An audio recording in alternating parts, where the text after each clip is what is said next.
What's up les petits potes, ça donne rigolo pour une nouvelle vidéo, j'espère que vous allez bien. Aujourd'hui, on se retrouve pour un nouveau thread.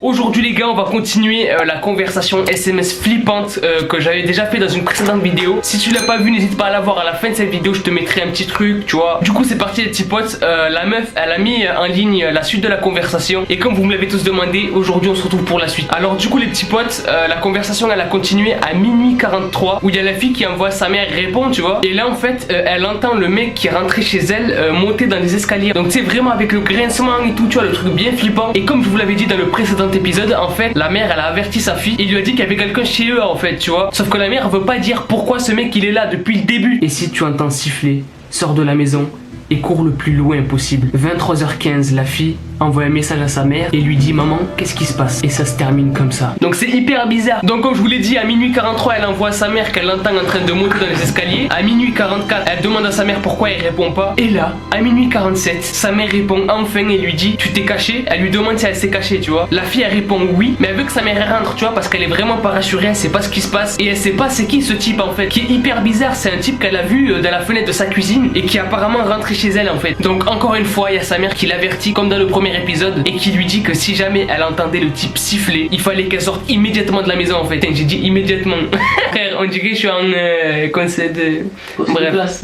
Et en gros elle avertit une seconde fois pour lui dire que si jamais elle entend le type siffler, il fallait qu'elle sorte directement de la maison en fait, parce qu'il allait se passer un truc, je sais pas, c'est vraiment bizarre parce que elle donne pas d'éléments précis. La mère elle dit pas pourquoi le mec il est là, elle dit pas c'est qui, donc c'est hyper bizarre en fait et c'est flippant à la fois, tu vois. Donc à minuit 52 la fille répond oui, donc elle répond à sa mère ok, si jamais il siffle je pars de la maison. Et la mère elle envoie un MMS, du coup tu vois, ça existe plus je crois, ça existe les MMS encore. Radioactif. Mais bref, le MMS, le message vidéo, il est vraiment hyper flippant en fait. Je vous le mets et on en reparle juste après.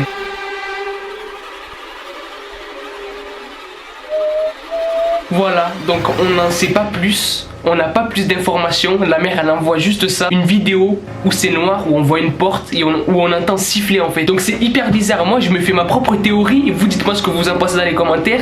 La vidéo n'est pas finie hein, tu vois. Là ça va être une seconde partie. On va faire une espèce de Didi Chandouille. On va faire des théories, tu vois. Moi je pense que regarde, dès le début déjà la mère elle contacte sa fille en lui disant est-ce que tout va bien, avec 2 points d'interrogation, tu vois. En plus de ça elle donne pas d'informations. Elle dit à sa fille d'aller se cacher dans un endroit hyper spécial, tu vois, fait un endroit donné qu'elle lui a dit, tu vois. Et ça c'est bizarre parce que c'est ce qu'un mec bizarre peut demander. Comme on l'a vu dans une autre vidéo de conversation SMS, t'as le tueur qui se fait passer pour la police et qui demande à la fille d'aller se cacher dans un endroit spécial. Mais comme c'est le tueur, il sait exactement où elle est cachée du coup, tu vois. Et là je pense que c'est exactement la même chose en fait, que c'est pas sa mère mais que c'est le tueur qui se fait passer pour sa mère en fait. Mais c'est hyper bizarre mec, c'est hyper glauque. T'imagines, t'es chez toi et là dans ta baie vitrée ou dans une fenêtre de ta cuisine tu vois un mec qui les connaît comme ça.